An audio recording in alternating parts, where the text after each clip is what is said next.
Hey, this is Dr. Priyanka Venugopal, and you're listening to the Unstoppable Mom Brain podcast, How to Have Fun While Losing Weight. If you heard the title of this episode and maybe had a visceral reaction of disbelief, of surprise, then this episode is just for you. I have experienced personally when I was on the roller coaster for so many years, and what I see with clients when they come to work with me, how much so many of us hate weight loss. Here we are wanting to lose weight, wanting to hit either a dream body goal, a number on the scale, maybe a size of clothing that you want to wear, and yet we are hating the work to get there. It is absolutely no surprise when you hate weight loss or have a feeling of ugh when you think about it, that you are finding yourself taking constant breaks in little and small ways. This episode is going to talk you through really quickly some of the biggest reasons I have seen that weight loss has not been fun for you up until this episode. And if that's been you, you're really not alone. You're in very good company. And also, I'm going to walk you through 5 specific strategies that I encourage you to start employing today. I invite you to try all 5 of these strategies in making weight loss not only fun, but really getting your brain on board with why you want weight loss to be fun. If you can really reflect back on all of the years that you have been trying to lose weight, maybe you've been on the roller coaster up and down, or you've lost weight and gained it back, you and I both know that part of the reason is because you had a feeling of, ugh, as it came to your body goals. So the intention of this episode is to help us see the cost, how expensive it is to hate weight loss and our strategy if we want to lose weight, and really help you have a tangible step-by-step process on how to turn that around. I'm going to share the top 5 to 6 reasons that in my personal experience, I have felt ugh when it comes to weight loss or hated the weight loss process, and what I see with my clients before they come to work with me. There's probably a laundry list more of reasons for maybe why you have hated weight loss. And then when we talk about the strategies in today's episode, you have more space to start to incorporate them. Reason number 1 is very simple. You have hated your weight loss strategy. You might have thought you are not allowed to eat carbs, you have to eat canned green beans and cottage cheese, or eat lettuce at every single meal to lose the weight you want. Maybe you've thought that you need to exercise 6 days a week and log every single calorie that you consume. If you have hated your weight loss strategy, if you have not loved the way that you have been eating, if you've not been enjoying the foods, the textures and the tastes of the foods that you've been eating, it is no wonder that you associate weight loss with ugh. Reason number 2 that I think is really common, particularly if you're someone that wanted to lose the weight and hit your goal yesterday and you haven't yet, is something about weight loss and not being at your dream body goal is preoccupying everything. You might be having thoughts about your body, thoughts about weight loss, thoughts about your unmet goals, like a soundtrack that is just playing in the background. And when we're not really aware of it, having this constant background hum, it's like a noise that creates a low buzzing stress for weight loss, and you not being at your goal creates a feeling of ugh. It starts to take away from your simple joys when you are going out on a date night, or maybe a girls' weekend, or you're just hanging out with your kids or trying to focus on work.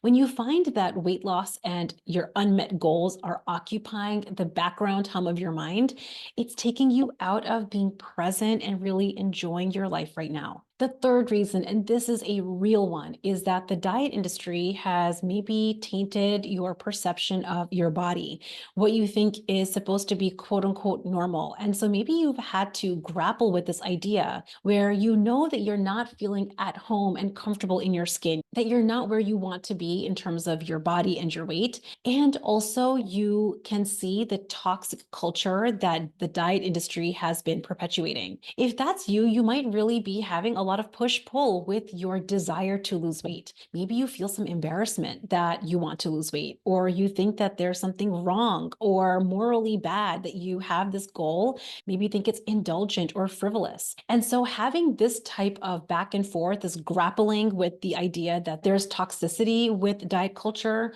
while you're uncomfortable in your body is going to create a lot of discomfort in your relationship with weight loss. Reason number 4 is because maybe it has just felt complicated. It feels like you have to do so many things perfectly to lose the weight you want.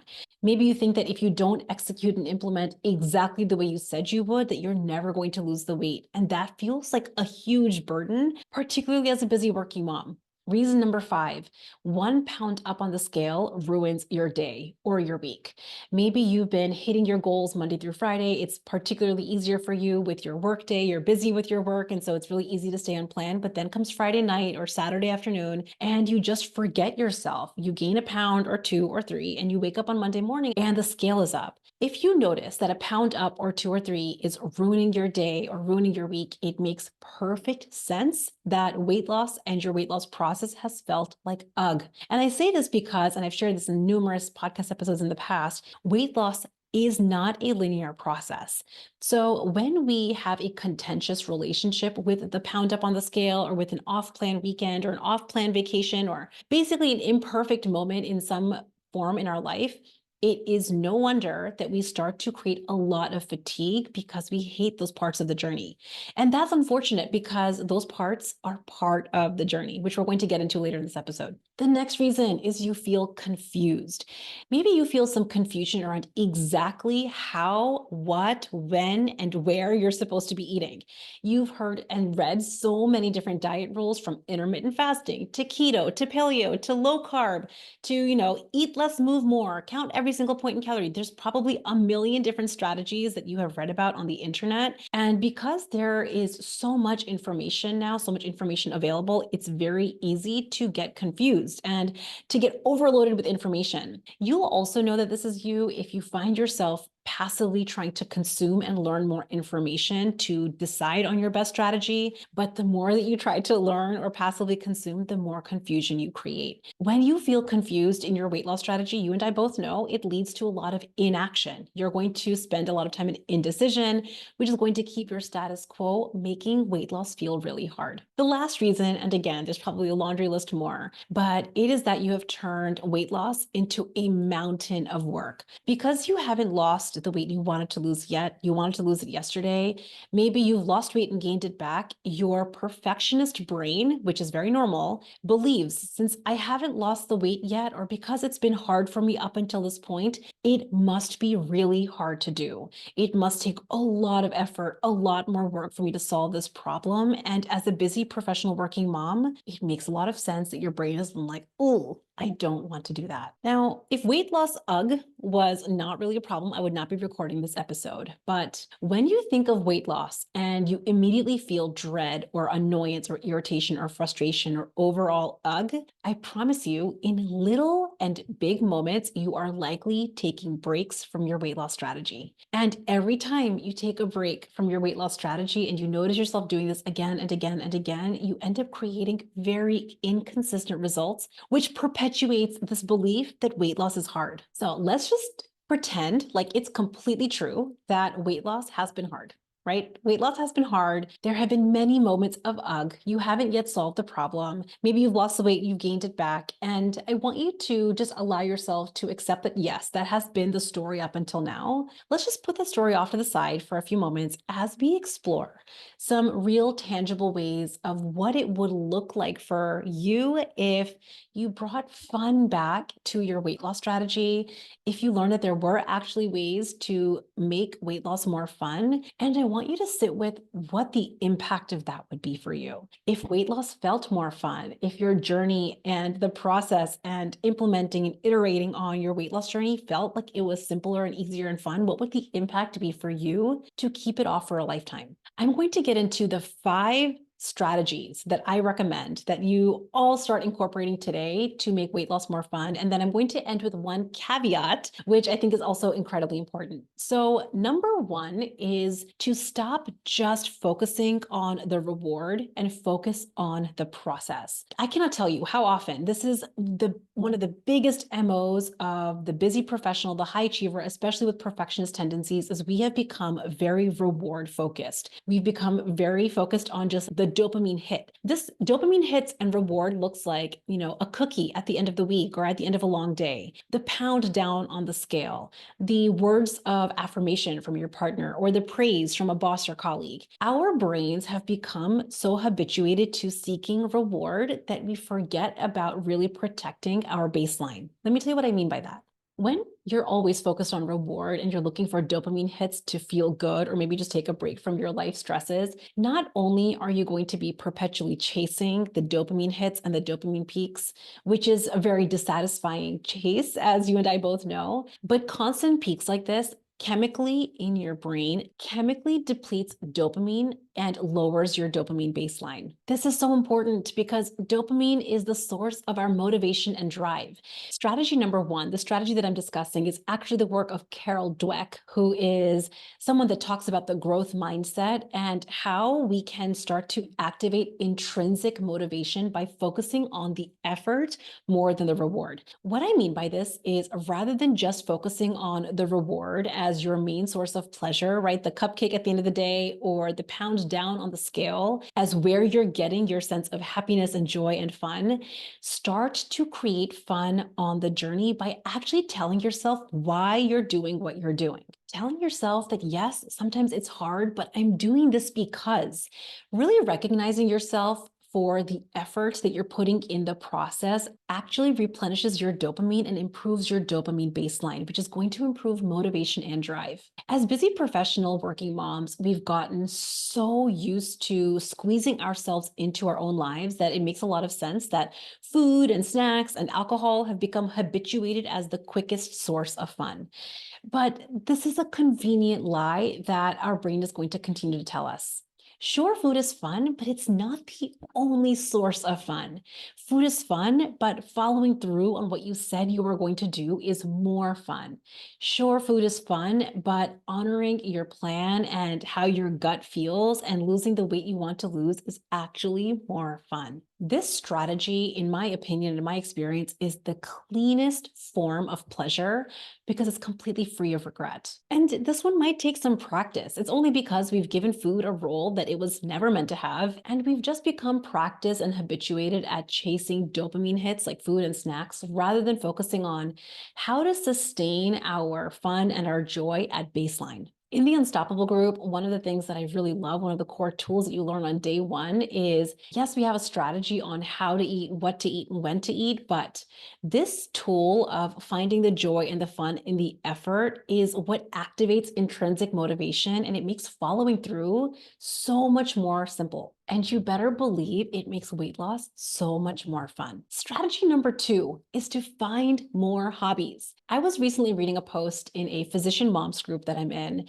And by the way, I have seen so many posts like this. So this is not just one that I've seen. I've seen like countless posts like this where someone was mentioning that they are leaving their current place of employment. They're leaving their current practice and they have a few months before they start at their next job. And because they have financial freedom and they could do anything they wanted during this time and their kids are in school, they were trying to figure out what they wanted to do with this time. And they felt a little bit lost around what they could do. They posted, "I'm not good at having nothing to do." Now, what I want you to know, this is you. You're not alone because what I have found with professional women, this is myself included, is we've been trained and programmed to become addicted to productivity, which is the biggest catch-22 of all. We want more rest and we want more breaks, but when we actually get a break, we feel restless, right? You'll find yourself filling up time that you don't have to be working with productivity associated tasks simply because you don't know how to rest. So this category, the strategy that I want to help all of you craft and cultivate is to get hobbies. Finding other activities that range from small activities that take very little time to maybe more extensive ones that require planning are going to give your brains better alternatives to just snack and nibble when your body's not hungry. When we don't have these alternatives in place, when we haven't made decisions in advance around what are other fun activities that we want to cultivate on purpose, our brains, our most primitive reflexes, will always look for the simplest, lowest effort option. Enter food and alcohol. It's quick, it's easy, and it requires very little from you. But you and I are here because we know that you deserve more than this, and your dream goal deserves more than this too. If overeating was actually fun, we wouldn't feel regret afterwards. I teach my clients this concept called the three bucket system, where they learn exactly how to craft activities and hobbies that create more of the life they want. And the reason that this is such an essential part of the unstoppable process is because your brain needs alternatives. A few years ago, because I was in this category too, where I didn't have very many hobbies. I used to go to the hospital or go to the office, be on call, and then I had my two young kids, and of course, my family and my home. I felt like I didn't really have time for hobbies. And the time that I did have, I felt like I needed all that time to be productive, right? To take care of my home, to take care of the kids, to take care of my life at work. And if I wasn't doing that, then I was sleeping. This was part of the reason that my evenings after the kids would go to bed and my work was wrapped up for the day and the kitchen was cleaned up, that because my brain wanted a break so bad, that the cheese crackers glass of wine or the Cool Ranch Doritos were so compelling. I had been working so hard all day that my brain just wanted a break. This was when I discovered sewing. So I cannot tell you for how long, years and years, I had been drawn to being crafty. And I'm not generally a crafty person, but there was something that felt and looked so fun about having a sewing machine and bringing some cloth together and having an interesting pattern and creating something. And for years and years, I told myself, I don't have time for that. However, just this piece, just the strategy of finding more hobbies, which is something I challenged myself to do back in 2019, 2020,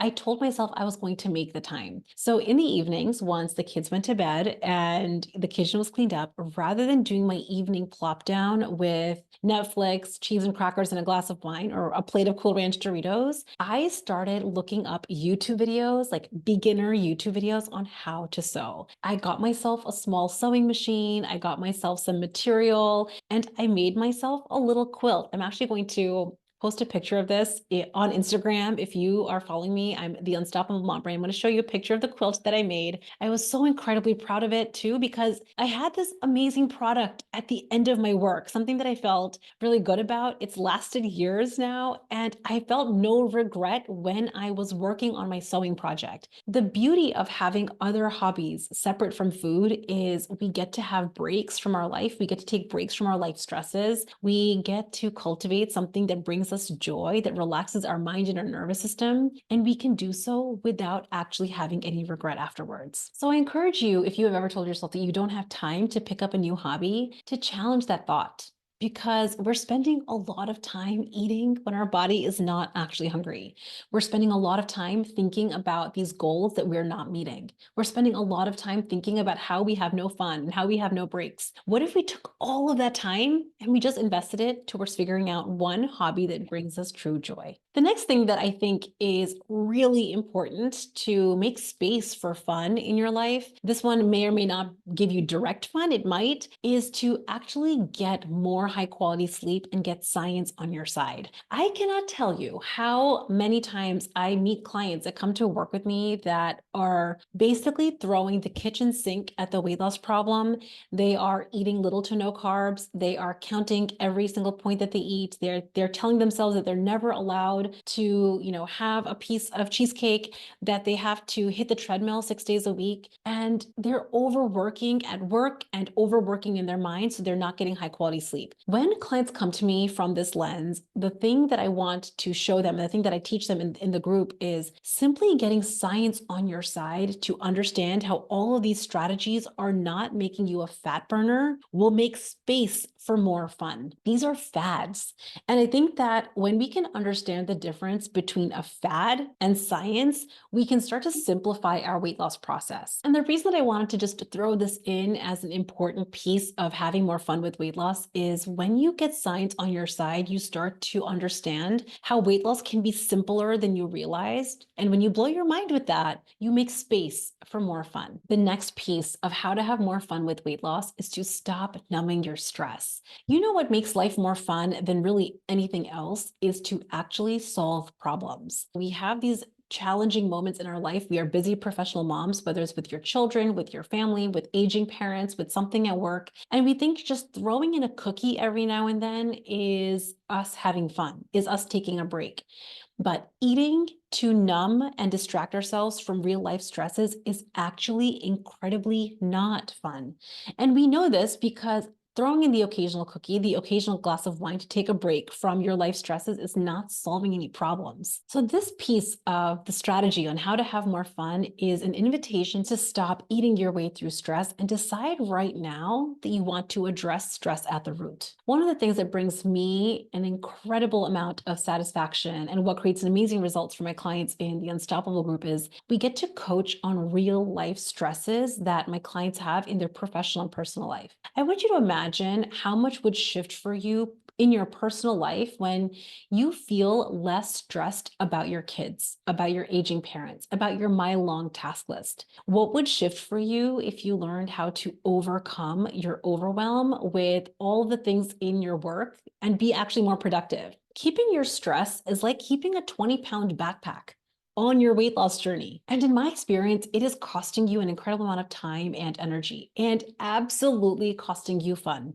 One of my favorite parts about how we address stress at the root in the Unstoppable group is not just having our live weekly coaching calls where you get coached live on whatever is coming up for you that's creating your stress, but the 24/7 written coaching cafe, which is truly one of my favorite parts of the group. You get to pop in literally anytime into the written coaching cafe with what's coming up for you. And in real time, in between our coaching calls, you get coached on what is happening. This leads me to the next part of the strategy on how to have more fun with weight loss, and that is social support and connection with other humans. When you surround yourself with people that have like-mindedness, that care about the things that you care about, you are going to feel connection. You're going to stop feeling alone in the problem, and you will actually improve your ability to solve problems. Our brains, it's really fascinating, have mirror neurons. Have you ever seen it? It's like, for example, with your kids, when your kids start hanging out with maybe a certain group of friends, they start talking and acting like those friends. Have you ever noticed that happening? We all do this because we have mirror neurons, which leads me to the question, who are you surrounding yourself with on purpose? Are you around people that are always complaining about their problems, or are you around people who are prioritizing solutions? Complaining might sound temporarily fun, like commiserating, and I get into that pool all the time. But in the long run, when that's all we're doing, you and I both know it's not actually fun. Complaining and commiserating in long periods of time or surrounding yourself with people that are constantly complaining really feels like a drag. After a while, it even becomes borderline annoying. In my experience, what is way more fun is when you find people who are solving problems or who are interested in hearing about the problem and then coming up with solutions. I cannot tell you how often in the Unstoppable group I see this happening. Just recently, one of my clients was getting coached on her stress around aging parents. And as we did a deep dive on this and really got to the root of her stress and the real problem and coaching on the solution for it, so many others in the group were not just nodding along, emphatically nodding along, they were sharing in the chat that the coaching that this client was receiving resonated with them so much, and that this coaching was for them too. We aren't commiserating about our problems, commiserating about our children, about our mile-long task list, or our aging parents. We are coaching on understanding why we have the stress, the worry, the overwhelm, the frustration, the anger in the problem that we're dealing with, and most importantly, how to navigate solving those problems at the root. It is gratification at its core. And in my experience, when you get coached on these topics and when you experience the coaching of others that are like-minded and you have the social support to connect with like-minded individuals, you get relief because you get seen and heard by others that are very similar to you. And it makes problem solving so much more fun. So I want to just overview before I go into the one caveat that is incredibly important, how to have more fun with weight loss.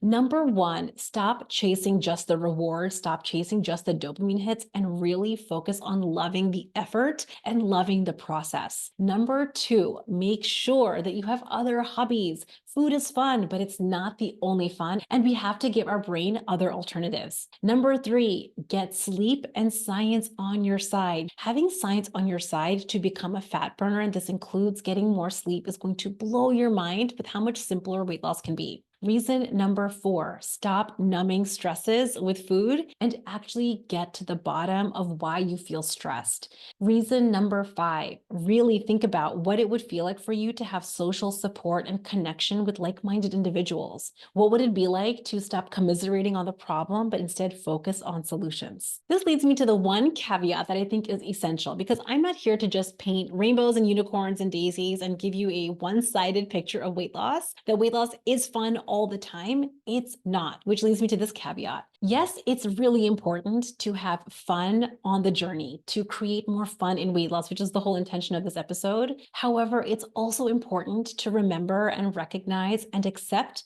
that there will be hard moments with weight loss. There will be boring moments with weight loss. There will be challenges that you have to learn how to navigate, and that might not be so easy and fun all the time. And I wanted to mention this caveat because I know that high achievers, especially with perfectionist tendencies, sometimes have this very all or nothing approach. And I wanted to put this in here, put this into this specific episode because there's a nuance to this. Yes, I want you to find fun on purpose and to really bring fun and more joy and happiness on the journey, to love weight loss because it is going to help you stop taking breaks from it, and also to accept the reality that there will be challenging moments, which is why working with a coach is so essential. In the Unstoppable group, I really guide my clients step by step to craft a process that's based in science to make weight loss more fun, to feel satisfied on the journey. And also, I coach them when it gets hard because that's a normal part of the process. I hope today's episode felt like a comprehensive dive into why weight loss hasn't been fun for you up until this point. And also know that not having fun infused into the process and into your journey does have a cost.